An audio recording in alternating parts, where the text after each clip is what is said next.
Assalamualaikum warahmatullahi wabarakatuh. Halo anak-anak ibu, apa kabar? Semoga semuanya dalam keadaan sehat ya. Bertemu kembali dengan channel Ibu Amelia Madonna.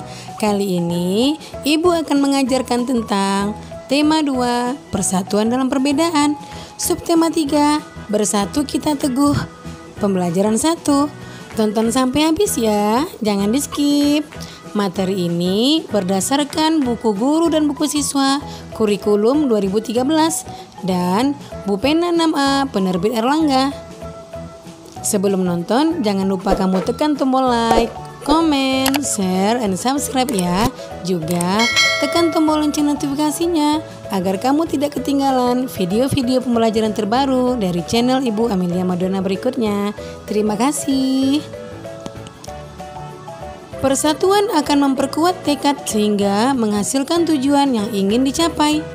Hari ini kamu akan belajar tentang persatuan yang membuahkan hasil sesuai dengan harapan kamu. Yang pertama, muatan bahasa Indonesia KD 3.4 dan 4.4. Kata baku dan kata tidak baku. Informasi yang terdapat dalam suatu teks sebaiknya dituliskan menggunakan kata baku. Kata baku adalah kata yang ditulis dan disusun sesuai dengan PUEBI atau Pedoman Umum Ejaan Bahasa Indonesia. Perhatikan contoh kata baku dan tidak baku berikut ini. Nah, contoh kata tidak baku adalah nasihat. Kata bakunya nasihat. Kemudian apotik untuk kata tidak baku. Sedangkan kata bakunya adalah apotek. Kemudian yang ketiga, kata tidak bakunya adalah cuman. Sedangkan kata bakunya adalah cuma. Yang keempat, kata tidak baku gubuk. Sedangkan kata bakunya adalah gubuk. Kemudian yang terakhir, kata tidak baku jadwal. Sedangkan kata bakunya adalah jadwal. Itulah 5 contoh dari kata tidak baku dan kata baku. Anak-anak ibu, dengarkan teks berikut. Menjaga persatuan dan kesatuan bangsa merupakan kewajiban seluruh rakyat Indonesia karena negara kita terdiri dari berbagai suku, agama, dan ras. Sebagai pelajar, kamu dapat bersatu dalam diskusi saat belajar di dalam kelas. Persatuan yang memperteguh tekad dalam mencapai tujuan telah dicontohkan oleh para pejuang. Proklamasi Indonesia sebagai tonggak kemerdekaan Indonesia merupakan wujud dari persatuan bangsa Indonesia. Kemerdekaan Indonesia dicapai setelah melalui perjalanan panjang oleh para pejuang bangsa melawan penjajah. Persatuan yang kuat memperteguh tekad mereka untuk mewujudkan negara yang berdaulat, adil, dan makmur. Keteguhan hati dalam mewujudkan persatuan dapat dicontohkan dari seorang pemuda di masa proklamasi kemerdekaan. Muhammadiyah dan naskah asli proklamasi. Teks proklamasi awalnya ditulis tangan oleh Soekarno, kemudian diketik oleh Sayuti Melik agar terlihat rapi. Teks asli tersebut kemudian dibuang ke tempat sampah. Salah seorang pemuda yang ikut hadir pada saat persiapan proklamasi kemerdekaan adalah B.M. Diah. Ia mengambil naskah asli dari tong sampah dan disimpannya. Ia menilai bahwa teks tersebut memiliki sejarah tinggi. Naskah asli yang disimpan B.M. Diah selama 46 tahun, 9 bulan, 19 hari, kemudian dikembalikan kepada bangsa Indonesia. Dia membawa naskah asli proklamasi kemerdekaan RI pada Selasa pagi 19 Mei tahun 1992 pukul 10.30 dan menyerahkannya melalui Presiden Soeharto. Naskah itu kemudian disimpan oleh Arsip Nasional atas anjuran Soeharto. Keputusan B.M. Diah untuk menyimpan naskah asli sangat tepat. Seluruh bangsa Indonesia sampai sekarang dapat menikmati naskah asli proklamasi dan belajar banyak dari kejadian saat itu. Baiklah, kita akan mengisi peta pikiran berikut. Anak-anak ibu perhatikan baik-baik ya. Yang pertama, kata tanya apa? Pertanyaannya, apa yang disimpan oleh B.M. Diah? Jawabannya, yang disimpan oleh B.M. Diah adalah naskah asli proklamasi kemerdekaan Indonesia.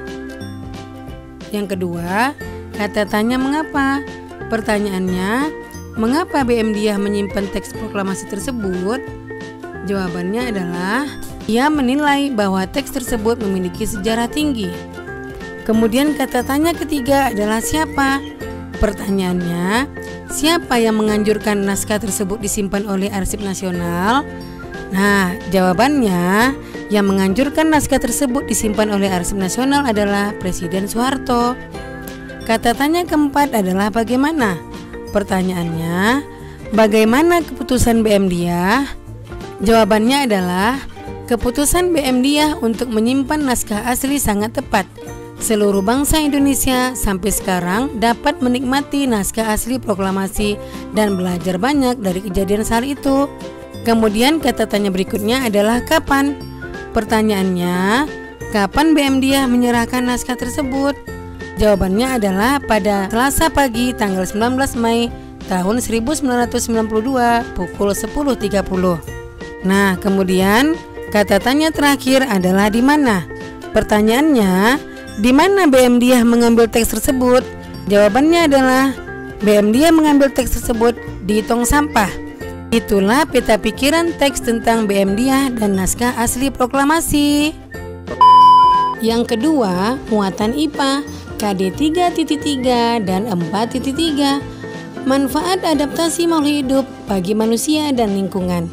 Setiap makhluk hidup memiliki kemampuan beradaptasi untuk bertahan hidup. Kemampuan itu ditandai dengan bentuk atau struktur khusus dari makhluk hidup tersebut. Bentuk atau struktur khusus tersebut juga bermanfaat bagi manusia dan lingkungannya. Berikut adalah beberapa pemanfaatan tumbuhan dan hewan bagi manusia dan lingkungan. Yang pertama, manfaat tumbuhan bagi manusia dan lingkungan. Nah, yang pertama adalah tumbuhan lidah buaya. Lidah buaya memiliki habitat di darat dan mampu bertahan di lingkungan kering. Tumbuhan ini memiliki daun berduri yang berfungsi untuk mengurangi penguapan, daun yang tebal untuk menyimpan air, dan akar yang panjang dan menyebar agar lebih mudah mencari air. Lidah buaya dapat menyerap polusi udara di sekitarnya. Daging lidah buaya sering dimanfaatkan oleh manusia, misalnya untuk menyembuhkan luka. Kemudian yang kedua adalah tumbuhan bakau. Tumbuhan bakau hidup di pantai. Tumbuhan bakau memiliki akar tunjang yang berfungsi menahan tumbuhan dari terjangan ombak. Tumbuhan bakau bermanfaat bagi lingkungan dan makhluk hidup lain. Akar bakau berfungsi mencegah abrasi di pantai. Perairan di sekitar akar pohon bakau menjadi tempat hidup hewan laut, misalnya ikan dan udang. Beluntas. Beluntas adalah tumbuhan semak. Tumbuhan ini bercabang banyak, berusuk halus, dan berbulu banyak. Beluntas dapat tumbuh di daerah kering, tanah keras, dan berbatu. Tingginya bisa mencapai 3 meter. Dengan habitat dan ciri fisiknya tersebut, beluntas banyak dimanfaatkan sebagai tanaman pagar. Banyak rumah-rumah menggunakan beluntas sebagai pagar hidup. Kemudian, manfaat yang kedua adalah manfaat hewan bagi manusia dan lingkungan. Nah, yang pertama tadi adalah tumbuhan. Yang kedua adalah hewan. Yang pertama adalah cacing tanah. Cacing tanah hidup di dalam tanah yang lembab. Cacing bergerak dan mencari makan di dalam tanah. Cacing menghasilkan kotoran yang dapat membuat tanah menjadi subur. Gerakan cacing di dalam tanah juga membuat tanah berpori. Tanah yang berpori membuat tanah mampu menyerap air dan nutrisi, sehingga tanaman yang hidup di tanah bisa menjadi subur. Yang kedua adalah domba. Domba merupakan hewan yang memiliki ciri khusus berupa rambut tebal. Rambut itu berfungsi untuk menghangatkan tubuh saat suhu di lingkungan rendah. Rambut domba dimanfaatkan manusia sebagai bahan pembuat kain wol. Kain wol biasanya dimanfaatkan untuk membuat pakaian hangat. Selain itu, kotoran domba juga dimanfaatkan sebagai pupuk tanaman. Keong sawah. Keong sawah atau tutut hidup di perairan dangkal yang berdasar lumpur. Keong sawah banyak hidup di sawah, rawa-rawa, pinggir danau, dan pinggir sungai kecil. Keong sawah berguna untuk membersihkan lumut di kolam ikan. Keong membersihkan lumut atau rumput yang biasanya tumbuh mengembang di atas air. Berikut beberapa manfaat hewan bagi manusia dan lingkungan. Yang pertama, manfaat hewan adalah penghasil bahan pangan. Manusia memanfaatkan hewan untuk bahan makanan seperti daging, telur, dan susu. Yang kedua, penghasil bahan sandang. Hewan memiliki manfaat terkait kebutuhan sandang seperti kain sutra yang berasal dari serat kepompong ular sutra. Domba dapat menghasilkan wol. Kulit hewan seperti sapi dan kerbau dimanfaatkan dalam pembuatan jaket. Kemudian yang ketiga adalah penghasil bahan kerajinan. Kulit sapi dan kerbau dimanfaatkan sebagai bahan pembuatan wayang kulit. Selain itu, bulu angsa dimanfaatkan untuk membuat kok. Yang keempat, penghasil pupuk organik.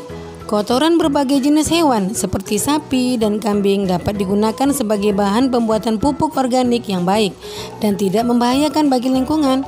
Yang kelima, penghasil tenaga. Tenaga gajah dimanfaatkan untuk mengangkut kayu. Tenaga kuda dimanfaatkan untuk menarik delman. Tenaga kerbau dimanfaatkan untuk membajak sawah. Kemudian, manfaat tumbuhan bagi manusia dan lingkungan. Nah, yang tadi adalah manfaat hewan. Sekarang manfaat tumbuhan. Yang pertama, bahan makanan. Bagian tumbuhan yang dapat digunakan untuk bahan makanan adalah batang, daun, bunga, buah, dan biji. Yang kedua, bahan sandang. Serat kapas dapat dimanfaatkan untuk membuat kain katun. Yang ketiga adalah bahan bangunan. Kayu dari pohon jati, pohon kelapa, dan pohon meranti dimanfaatkan untuk bahan bangunan. Yang keempat adalah bahan obat. Banyak tanaman dimanfaatkan untuk obat, misalnya jahe untuk mengobati batuk, daun kumis kucing untuk mengobati ginjal, dan daun jambu biji untuk mengobati diare. Yang kelima, bahan baku industri. Industri banyak dimanfaatkan tanaman untuk kebutuhan manusia. Yang pertama, getah karet digunakan dalam pembuatan ban.